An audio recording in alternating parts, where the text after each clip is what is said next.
Hello, friends. My name's Tami Simon, and I'm the founder of Sounds True, and I want to welcome you to the Sounds True podcast, Insights at the Edge. I also want to take a moment to introduce you to Sounds True's new membership community and digital platform. It's called Sounds True One.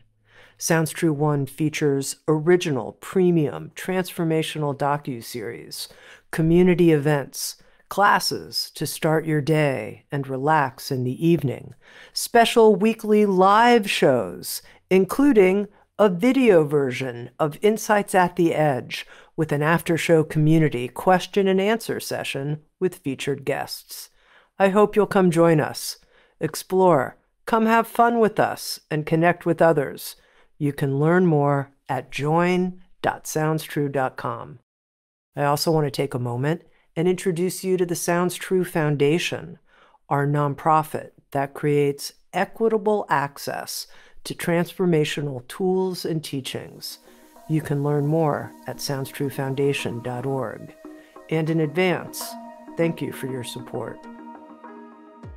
In this episode of Insights at the Edge, my guest is Dr. Ken Hansraj. Dr. Ken is a spinal and orthopedic surgeon with more than 20 years of experience specializing in preventative medicine and using minimally invasive approaches to spinal care whenever possible. He's well known for his work on text neck, what happens to our neck when we're texting and engaging with our smartphones. And he's appeared on CNN, CBS, Fox, NBC, ABC, and NPR. He was named one of America's most compassionate doctors in 2020 by Vitals. And with Sounds True, Dr. Ken is the author of a new book. It's called Watch Your Back: 9 Proven Strategies to Reduce Your Neck and Back Pain Without Surgery. Dr. Ken is a research scientist, a clinician, someone who is very dedicated to helping people, and a genuine spiritual practitioner in his own right. His program, Watch Your Back, is his gift to us to help the many, many tens of millions of people who are suffering from back pain discover how there are immediate actions that we can take that often provide tremendous relief. Here's my conversation with Dr. Ken Hansraj. Dr. Ken, by way of introduction of you to our listeners, tell me a little bit about your personal journey of becoming a spinal and orthopedic surgeon. How did that happen? Well, my life is a blessed and really gifted life. I've had phenomenal mentors.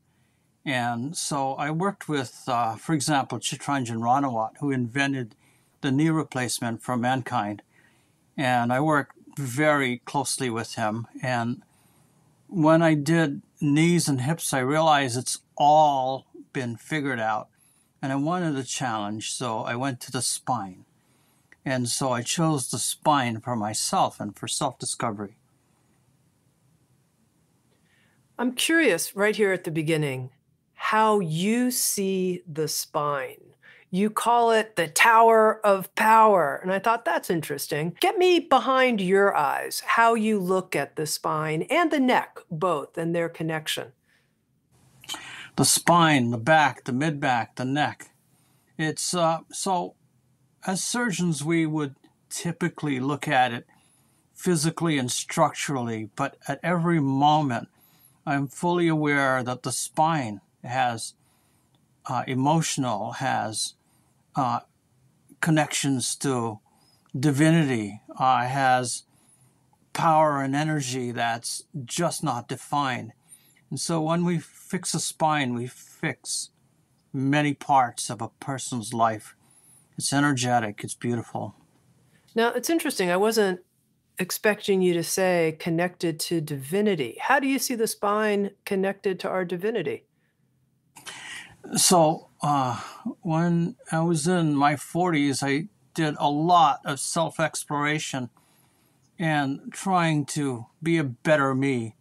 And I feel, you're not expecting this from a surgeon, but I feel the chakras, the alignment, the energies are all spine-based. And certainly if the spine is not working or if it's not functional, you do not have the opportunity to personally enlighten yourself. Dr. Ken, who knew? Who knew what I'd hear here? Okay, the very first line of your new book, Watch Your Back, 9 Proven Strategies to Reduce Your Neck and Back Pain Without Surgery. The very first line. Many people will tell you that if you consult a surgeon for medical advice, surgery is the inevitable outcome.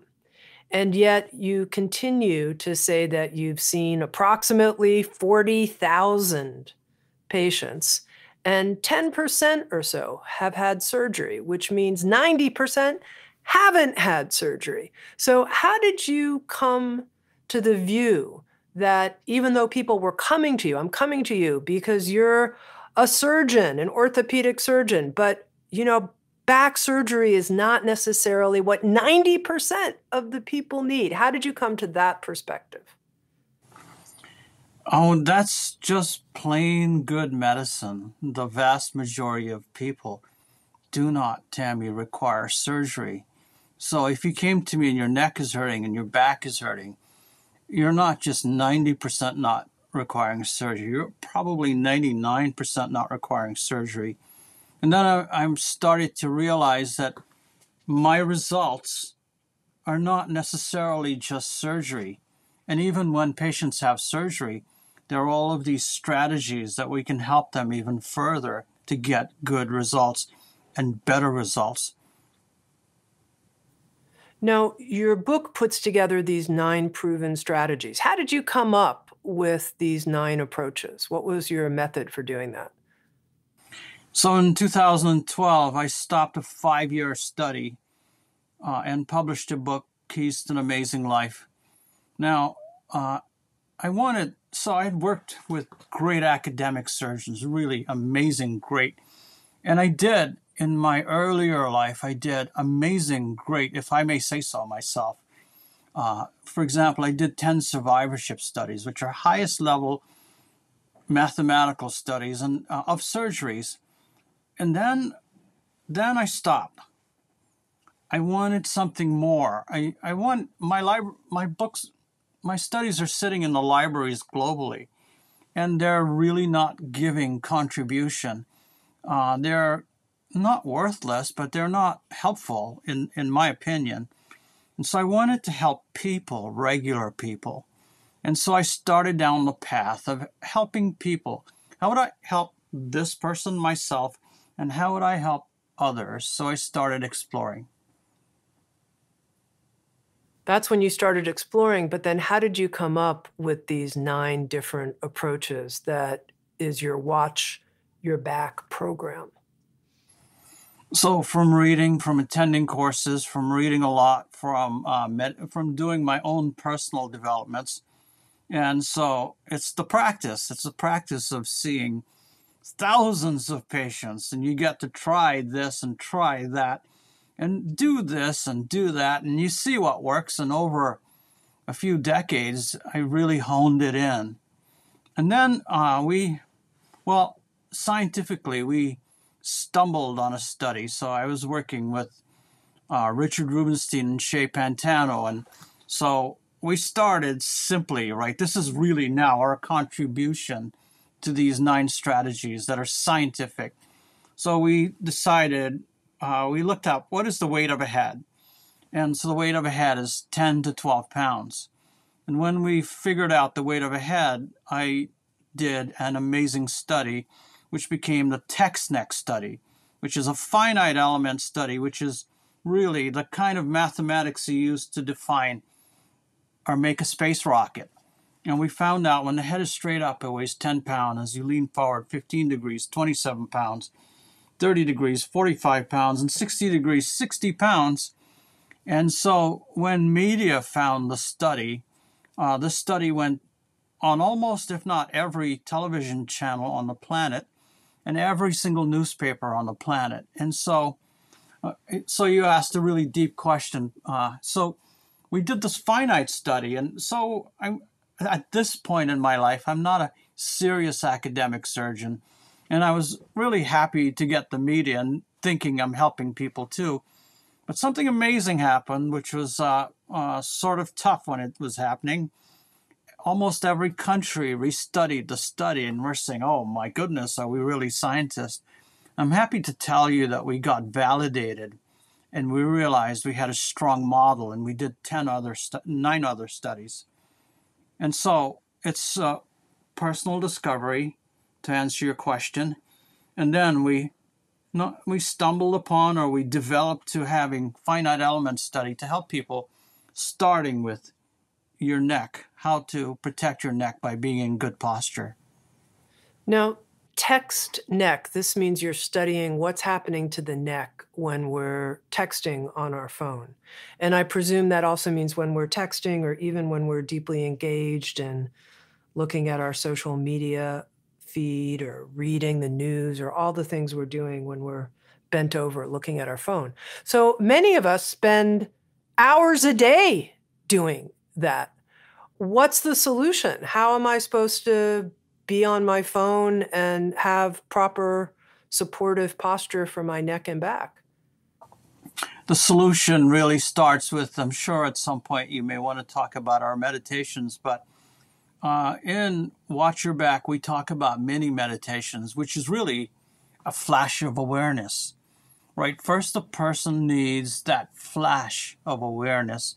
They need to know, oh my goodness, I was not aware, and oh my goodness, this is not good for me, and we quantified it. And so many people are helped just by the flash of awareness. They were just not aware that doing this I tilted my head down 90 degrees, is really terrible for your spine. Unless we say, hey, that's 60 pounds of pressure, or 4 or 5 bowling balls hanging onto your head in weight or pressure like that. And then they're suddenly aware, and then when people are smart, people all over the world are smart. They're good, they're kind, and when they become aware, it is an amazing thing. And just the awareness is so powerful. If I don't tell them what to do, they'll figure it out. They're going, I can't do that. You now understand why my neck hurts or why I'm tired. And they would immediately straighten up. But we have definite strategies for good posture. Okay, but I get the flash of awareness. So I'm aware now that I don't want to have all these bowling balls pulling my head down. But I need to send a text.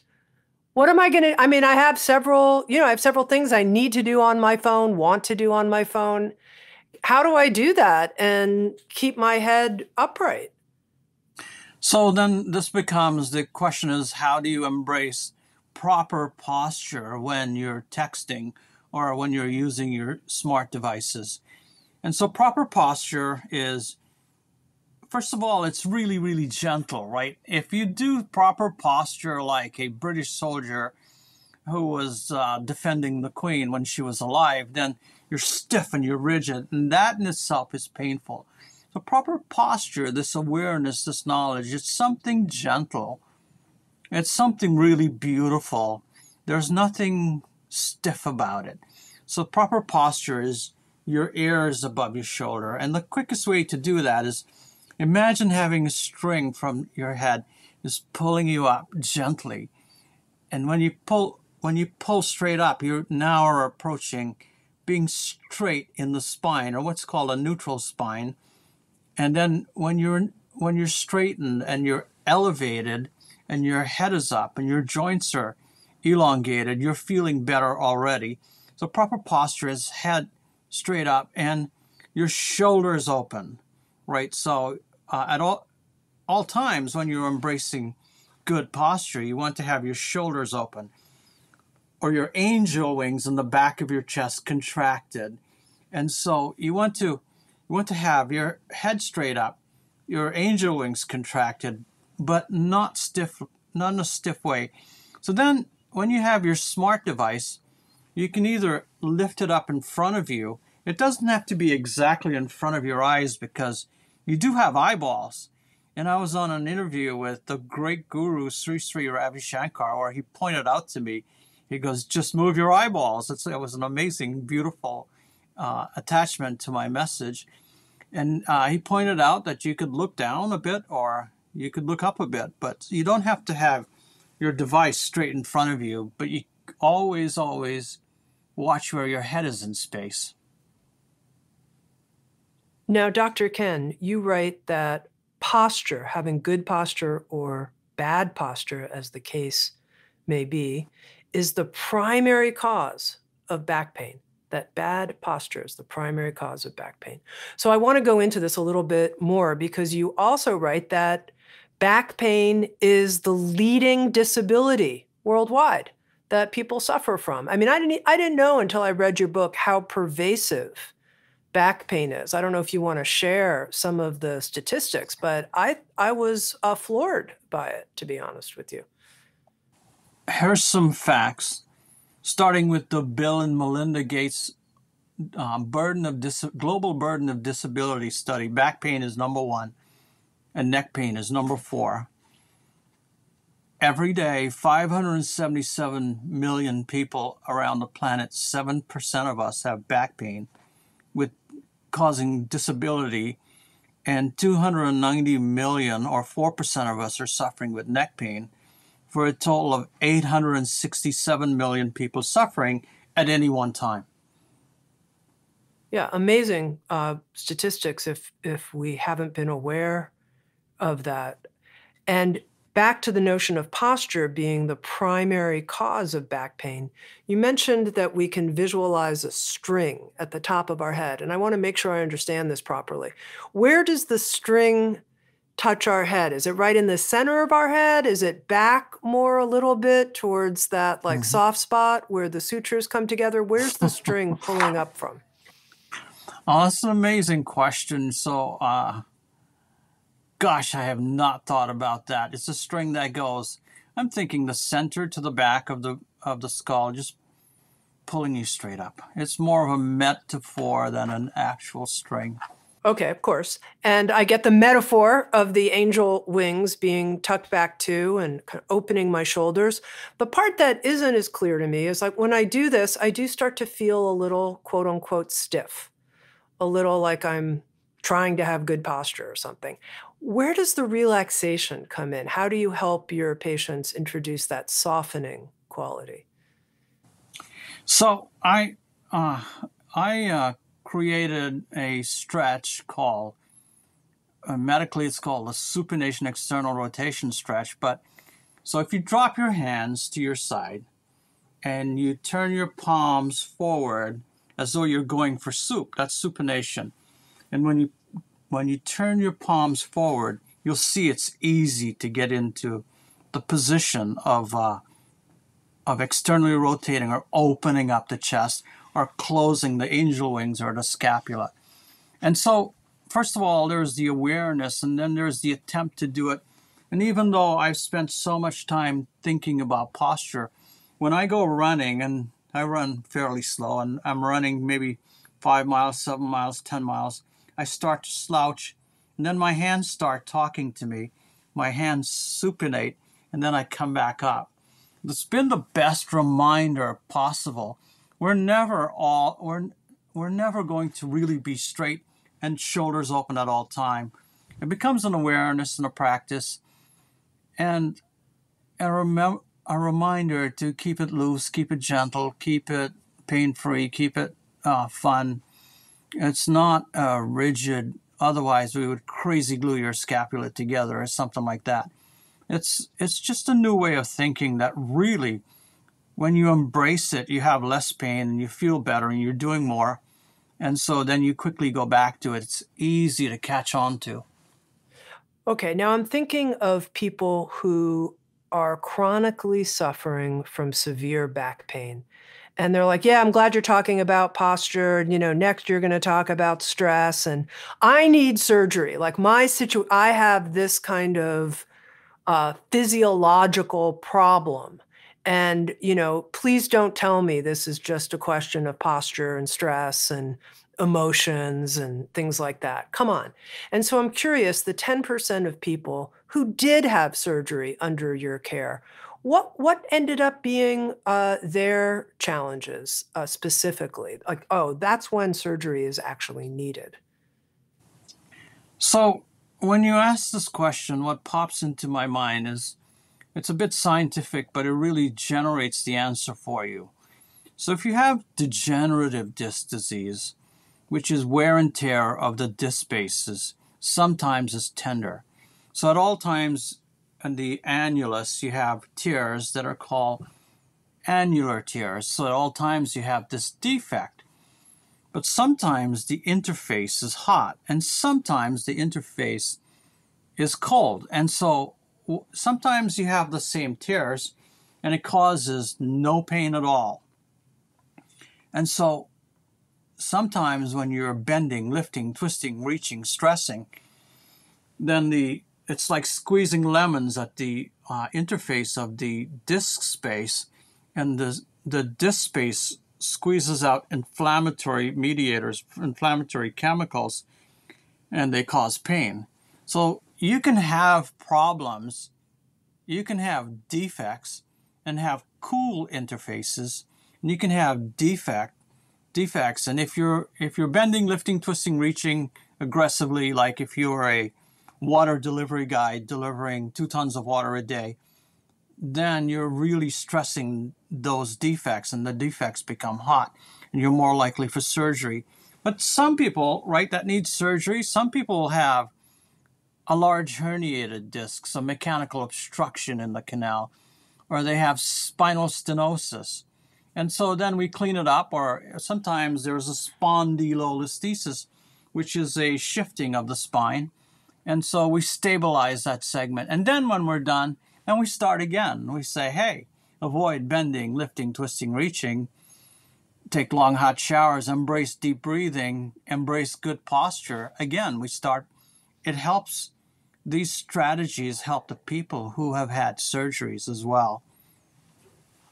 Now, one of the recommendations you make very strongly throughout Watch Your Back Pain is the power of movement. It seems like it's a core part of your program. Because I think sometimes when we have back pain, we just want to lie on the couch. Like, no, I don't want to move. Are you kidding me? I'm in pain. I'm not going to move. And your recommendations are, oh, these movements are actually important for many, many people who are attempting to recover from back pain. So talk a little bit about that, how we don't want to move, but moving's good. Moving's great, actually. So to really discuss movement, we need to understand at every level you have a spinal cord or a spinal sac that has nerve roots, and the nerve roots exit the spine to the various parts of the body. For example, making a bicep muscle, or extending your wrist, or extending your elbow, or walking, flexing the knee, or flexing the foot. Everything is carried. All these motor functions are carried by nerve roots. And the nerve roots exit under the facet joints. Now, the facet joints, it's really very, very special in the spine. People are not aware that they have these beautiful jewels called facet joints. And the facet joints they're no different from a hip or knee joint in that they are physiological joints that give range of motion and function. And so now what happens at the level of the facet joint, the nerve exits underneath the facet joint. And if you're not moving, the facet joint becomes stiff and it hurts. And then the nerve underneath the facet joint becomes stiff and it hurts. So you have a combination of hurts. So no matter what you do, I recommend that you move the joints and move the nerve.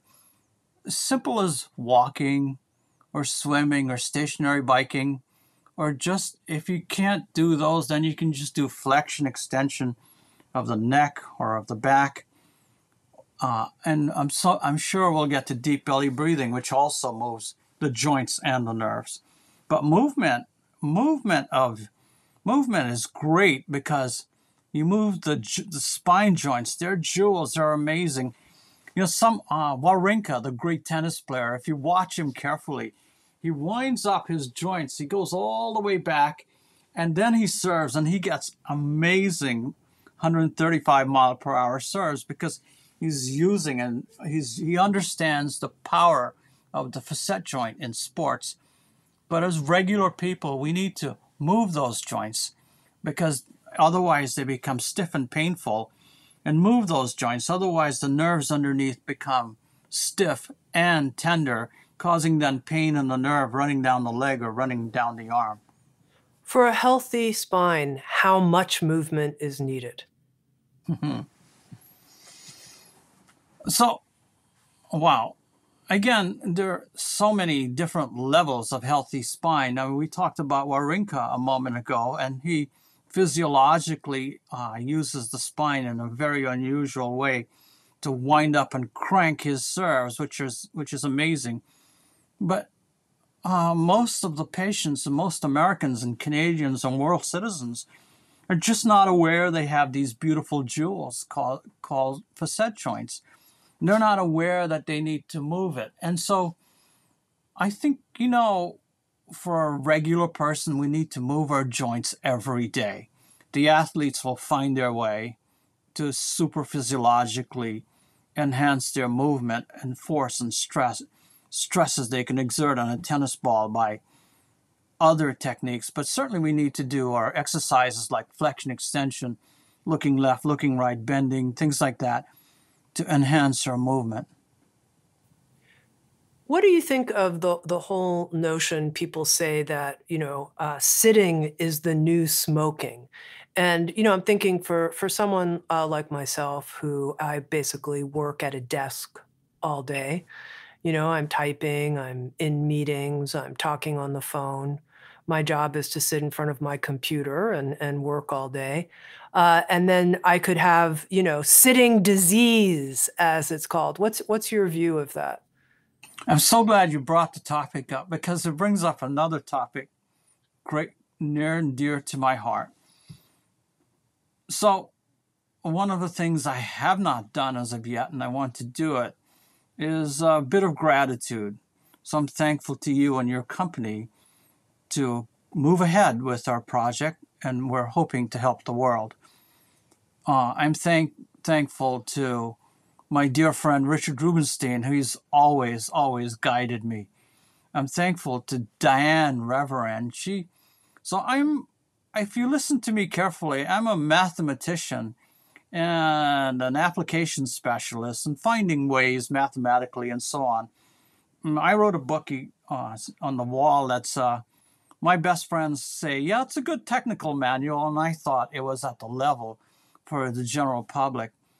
So there introduces my great combination writer, Diane Reverend. She has the ability to bring my thoughts in a Harlequin kind of fashion, Harlequin romance kind of fashion. You want to turn the pages.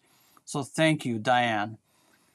But the person to be thanked for the sitting is the new smoking is Tim Cook. And he really deserves, that's brilliant when he said it. That's a really brilliant calling out. And yes, sitting is the new smoking. It can cause cancer. It can cause inflammation and so many things that are wrong, including depression and so on. So your question specifically is when I went into my gratitude?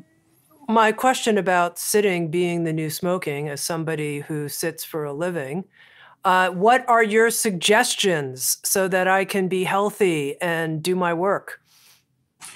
So I say, move. It's simple, move.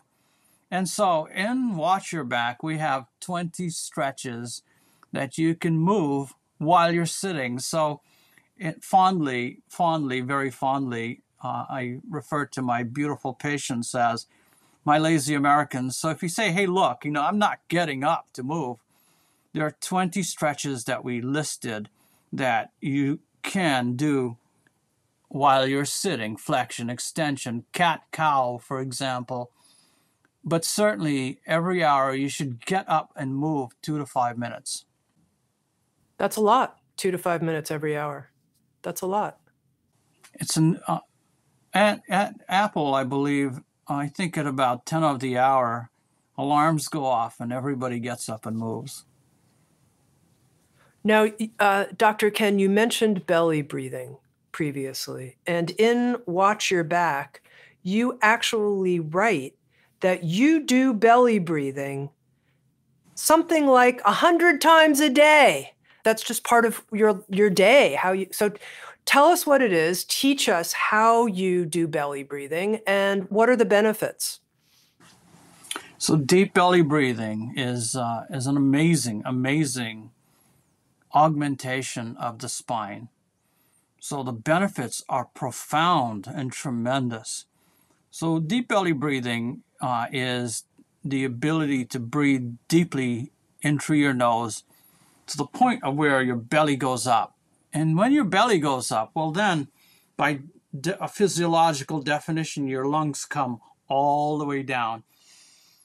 You're expanding your lungs all the way down. And then when your belly is out, then you breathe all the way in so that your belly compresses to your spine, and then your lungs close all the way up. So you're physiologically moving the lungs to highest capacity. Deep belly breathing starts, the goodnesses of deep belly breathing starts with oxygenating your body. And so I always seem to forget that profound goodness, and it takes away anxiety and stress. It does. If you're feeling stressed, if you do 10 deep belly breaths, you're in a different place right away. Your body physiologically changes. As a spinal surgeon, what I'm fascinated with is when you're breathing deeply, you're moving the nerves in the spinal channel just a little bit. And the nerves have just a few ways of moving. So, for example, when you're walking and running, they're indirectly moving, but you're purposefully choosing to move those spinal nerves in the spinal channel. And so you're massaging the nerves. That could be tender. Furthermore, and very, very interesting, is the fact that around the spinal cord you have spinal fluid, and the spinal fluid has very little ways of really getting motion. And the motion of the spinal fluid is important for the metabolism of the brain and the metabolism of the spinal cord and the nerve roots. So when you breathe deeply, the motion of the spinal fluid increases, and I believe it increases the metabolic capacity of the brain and the spinal cord and the nerve roots. And it may protect, as we get older, for things like Alzheimer's or neurodegenerative disease. Dr. Ken, could you take us through a belly breathing practice? Can we do it together right now, and can you talk us through it? Certainly. So I will talk you through, and we'll do it. So first, there are two parts. You breathe in through your nose, and you put your hand on your chest, one hand on your chest, and one hand on your belly. And so you breathe in through the nose and your belly goes up, right? And you breathe out through your mouth and the belly goes down. So I'll walk you through it. So breathe in through your nose in 5 steps. Breathe in. Breathe in. Breathe in. Breathe in. Breathe in. Hold. Exhale through the mouth in 5 incremental steps.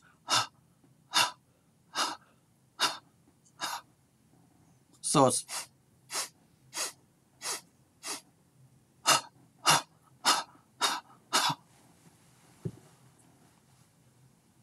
Thank you. Thanks for demonstrating that. Mm-hmm.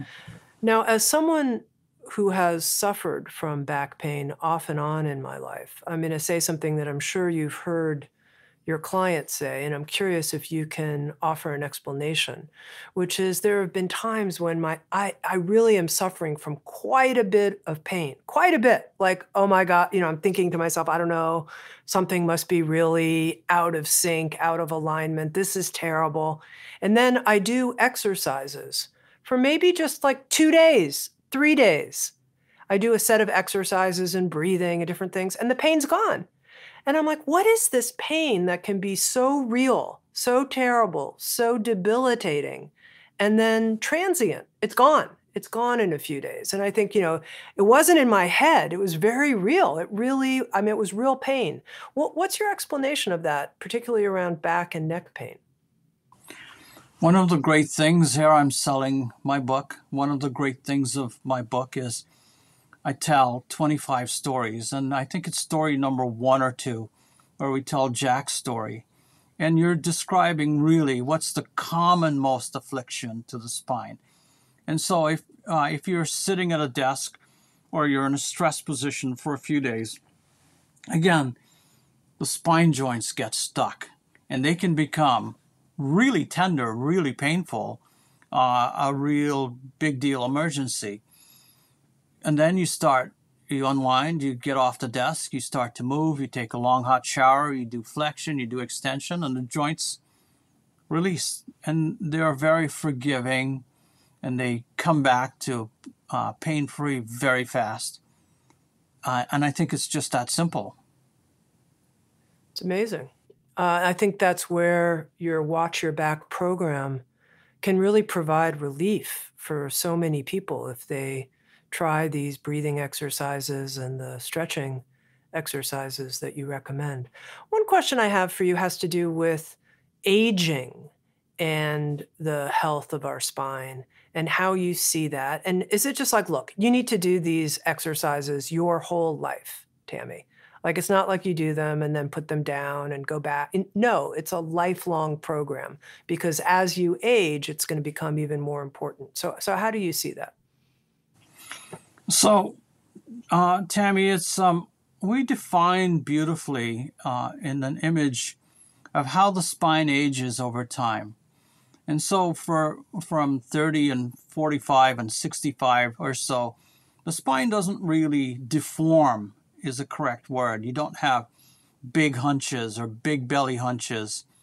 And so, but at the same time, your maximum bone strength is at about 28. The spine is decreasing in strength in the bony structure and starting to break down more and more at an accelerated rate. So you want to watch your back. You want to pay attention to your spine from a young age. Now, attention works in this fashion. Sometimes, for 6 months, you'll really be on. And then for 3 months, you'll be partially on. I mean, that's natural, what I see with myself and with others. But you're talking about aging in the spine. When you start to look at what happens to the spine at 75 and 85 and 95, and the curves start getting really large in the thoracic spine, you start getting microfractures or real fractures in the thoracic and lumbar spine. And then your body compensates by flexing at the hip joint, making you shorter, and then flexing at the knee joint, making you further shorter. Then your head pitches forward. So one view of that diagram would keep you really aligned to the fact that, hey, I want to be limber, and I want to be supple and strong in the spine. I want to protect myself. I don't want to allow it to degenerate in the usual fashion. Sounds like I'm going to be doing exercises for the rest of my life. So when you do the exercises, right, you're really building a better body and a better day and better feel good. So the payment is much more than the exercise. Yeah, true enough. Now, in terms of triggers for back pain, you point out a couple of others that I think are important to mention. One of them has to do with how belly fat influences the stress, the impact on our spine. And I wonder if you can share a bit about that. I was very inspired reading Watch Your Back around not having too much belly fat for yet another reason. Yet another reason, its relationship to back pain. Belly fat is one of, if you're going to watch your back, which is great, and you want to live a long life, and there's so many people.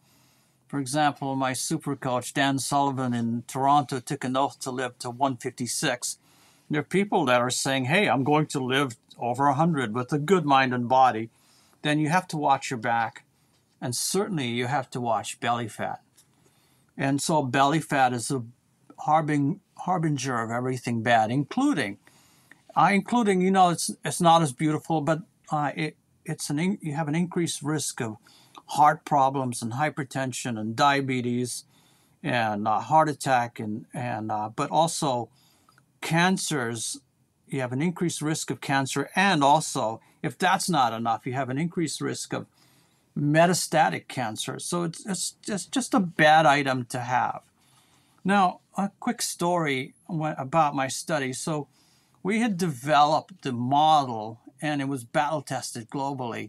And then we were very happy. And so we wanted to test our model in various other items. And so the Dallas Heart Study Group did an amazing study, right? And then they did they spent millions, and they did a derivative study. And they created an algorithm to calculate the amount of belly fat for each person, black, whites, Hispanics, men and women. And so they created numbers that were masses of belly fat. And so we took their masses, with their permission and their cooperation, we took their masses and we plugged it into our finite algorithm, and we converted it into belly fat forces. And so at 30 inches for a woman, it's like having 2 bowling balls, or 22 pounds of force. And at 40 inches, it's like having a 9-year-old child amount of force on your belly with 58 pounds of force. And 50 inches, it's 95 pounds of force, which is like a baby crib.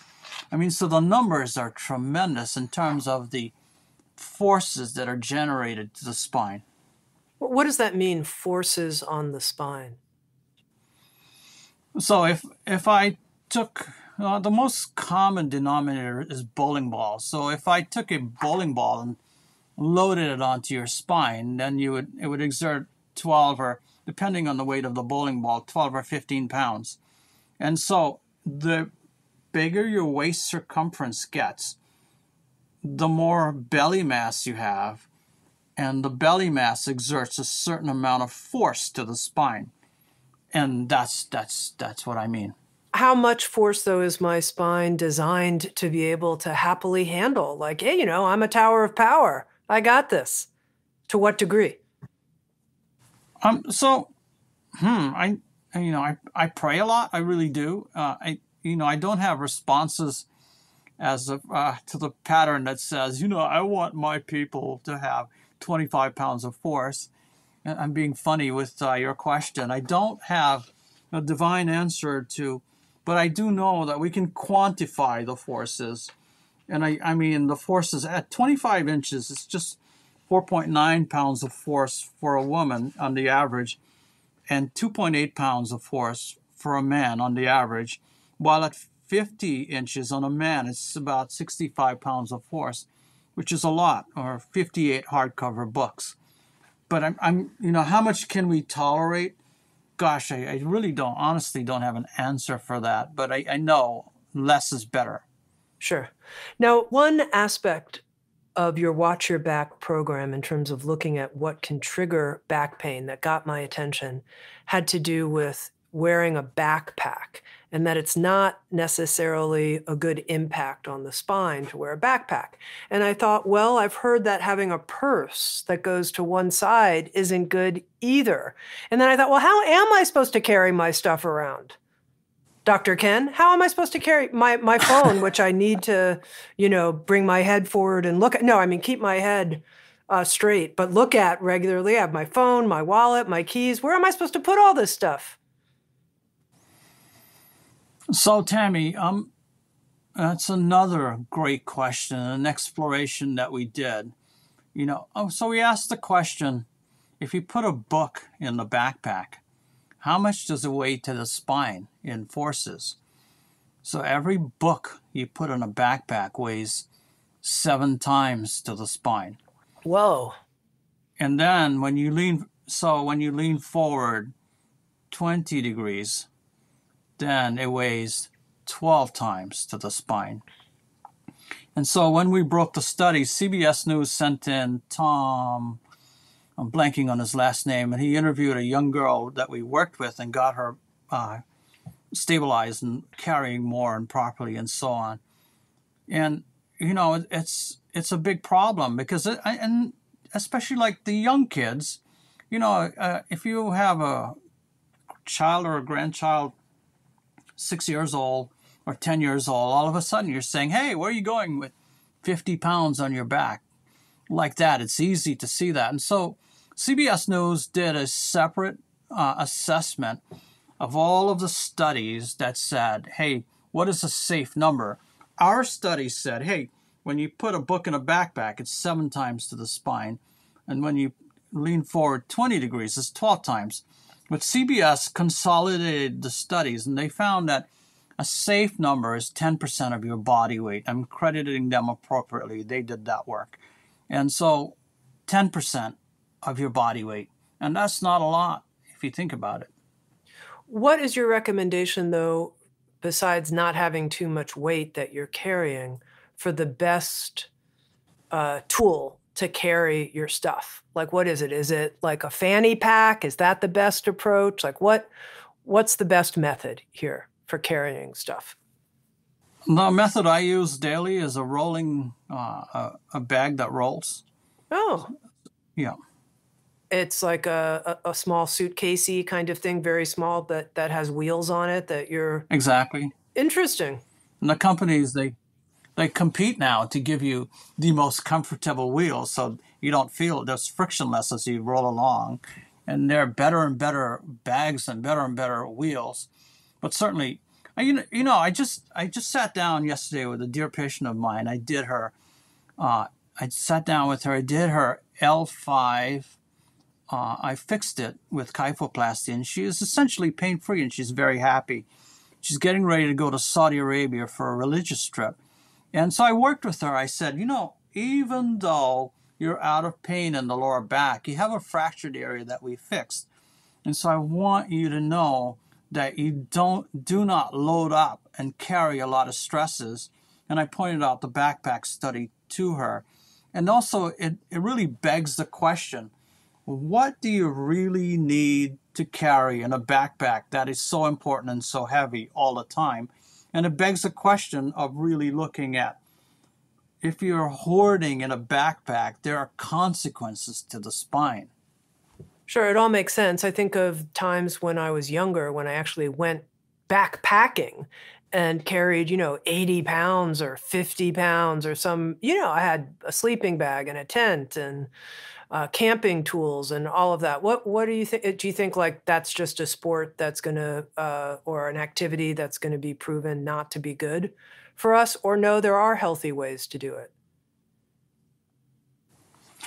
So it comes at the level of thought first. Why do you have these objects in your backpack? So necessity should be the number one reason to have things in your backpack. And certainly if you're going on a camping trip to Sure. some wonderful place in Colorado, I'm not going to be able to stop you to put all the things you want in there, but not regularly, not daily. Right. Now, one of the things, Dr. Ken, that surprised me in your Watch Your Back program was that you had a section on sleep. And I thought, I had no idea that getting a good night's sleep had anything to do with spinal health and not having back pain. So what's the connection there? Well, sleep is a very powerful factor. So many people, they just frazzle and degenerate emotionally with anxiety, and their lives fall apart. I tell a story of an anesthesiologist I saw, and she was not sleeping, and I helped her to sleep, and she reclaimed her life. It's just that simple. She came in, I was writing orders one day, and she came to me and she says, "Hey," and I said, "What's up?" And so we went to it. We got an MRI. The MRI was not so normal, and she wasn't sleeping. She was sleeping 4 to 6 hours. And we got her to do the Watch Your Back program. We got her to be mindful of blue light in the room. And we got her to be much more thoughtful of her sleep pattern. And she's back to normal, fully back to normal. No pain. And her relationships are no neck pain. And her relationships with her husband and children are far, far better. Now, we can't have this conversation, Dr. Ken, without touching on the topic. And, it's a big, overall big word here, stress, and how when I feel stressed, so whether it's stress about money or stress about work or stress about this or that thing not working out, that has a direct readout, at least in my experience, on what's happening in terms of the level of back pain that I might be experiencing. And I'm wondering what your explanation is for that. It's quite simple, actually. Wow. Here I am being technical again. So when you're stressed, okay, you're doing your job by being technical, and I'm doing my job by trying to make sure that the everyday person who's suffering from back pain and anxious thoughts understands what you're saying. So you go ahead and be technical. A moment of gratitude, a call out to Shay Pantano. She is phenomenal, and I love Shay. Shay has gotten our message globally, billions and billions of views. So, okay, the stress and why it's technically simple. So we're sitting here having a polite conversation, but let's say I reached out with my words and I started to hurt your feelings. And I say things that hurt your feelings. In a moment, you'll stiffen up, right? And your breathing becomes shallow and your heart rate becomes irregular. It becomes more of a sympathetic fight or flight body. It becomes and I know you're fully well aware of this. I've listened to some of your books that really attack this sympathetic, parasympathetic cascade, and you must be parasympathetic to be the great yogi. But so if I hurt you, or if you're hurt in any way, a whole different body emerges, and your brain is different, and your heart rate is different, and your breathing is different, and your GI tract is different, and even your genitals and your legs, they're all different functions. They're now in a fight or flight mode. I'm being attacked. In the olden days, it'd be I'm being attacked by a tiger. It's the same thing. And then to release that, you just use the strategies of Watch Your Back. You breathe deeply, you work with the thoughts, and you stretch. I mean, stress is a fight or flight response. That's how it works. Now, I'm going to go ahead and ask you a personal question here, and it may apply to some of our other listeners as well, which is, I was diagnosed with scoliosis as a young person, and I wore a back brace for 18 months when I was in my adolescence. And I'm curious what your understanding is of that curvature of the spine and what we can do later in life so that the scoliosis doesn't create a lot of pain for us in our life. But how do you even see and view scoliosis? Well, scoliosis is here's the technical answer. It's a three-dimensional rotation of the curve. It's not just you bend over one way. It's the whole spine is rotated up and down three-dimensionally. Technically, scoliosis does not cause pain, but on top of your scoliosis, you're just like every other human being where you get wear and tear, degeneration, breakdown. You can get a degenerative disc disease, and you will, like everybody else. You can get a herniated disc like everybody else. You can get stenosis like everybody else. And then if you combine that with a stressful lifestyle and poor posture, then you'll have pain.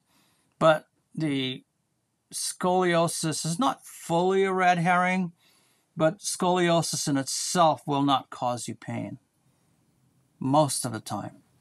Okay, Dr. Ken, I'm going to go out a little bit on a limb here. You know, one of the things that people often write about, people who are interested in emotional and psychological correlates with physical illnesses, is they'll say, you know, when you have lower back pain, that's stress about money. And when you have mid back pain, that's this or that, or neck pain relates to this or that. And I'm curious if you, through all your work with now, you know, 40,000 plus patients, if you've seen any mapping of emotions or psychological tendencies and how that relates to different painful expressions, or if you think people are quote unquote stretching, no pun intended, but they're stretching to make these associations. And, you know, as a medical doctor, you have some questions about it. Where do you land on this? So I'm sure at some point there will be some of my colleagues on the board examination at the American Academy of Orthopedic Surgeon and the North American Spine Society who are very interested in your question and my answer to your question. And certainly, so I have seen stress and manifestations of stress. I've helped so many people calm so many things down and help them in so many profound ways. And it's incredible. But to have a compendium of, or a dictionary of, you know, right ear or left ear or chin or chest, or I'm certain I do not have a specific location for the stresses and manifestations of stresses. And do you yourself, Dr. Ken, ever get back or neck pain? Absolutely. So one of the things I wrote, and I think I sent you a copy, I wrote a meditation called Lift, Meditations to Boost Back Health. And I'm very creative, and I do pray a lot, and I do all of these things. I do them. And it came to me, you know, to use the word tensionometer. And so if you talk about going out on the limb with a tensionometer, in my meditation, deep belly breathing and tensionometer meditation, I located the head, the trapezius, the muscle under the neck, and the lower back muscles as areas to keep an eye on and to start to, you know, I get my tension in the trapezius. And so when I'm extremely tired, or when I've done 12 to 14 hours, 3 to 4 days, my trapezius tensionometer is 9 out of 10. And then I have to take care of myself. How do we each use this idea of a tensionometer in our life? Again, it's an awareness, right? So if you say, oh, and the stretch on it, and I did it in my meditation. So I say, hey, if you're on your job and you want to know how you feel about your work, ask your back tensionometer. If you're at work and you're 9 out of 10, you need another job. And I playfully say, if you're in a relationship and you want to know how you feel about your relationship, ask your neck tensionometer. But it's just an awareness, and adding a scale and a number to it is excellent. Because when I could put a number to my tensionometer, I now know I need to back off, decompress, rest, long hot showers, a massage, whatever it takes. But so putting a number to a tension to a specific part of your body is, I think it's an amazing strategy to becoming more aware and consciousness of your stresses.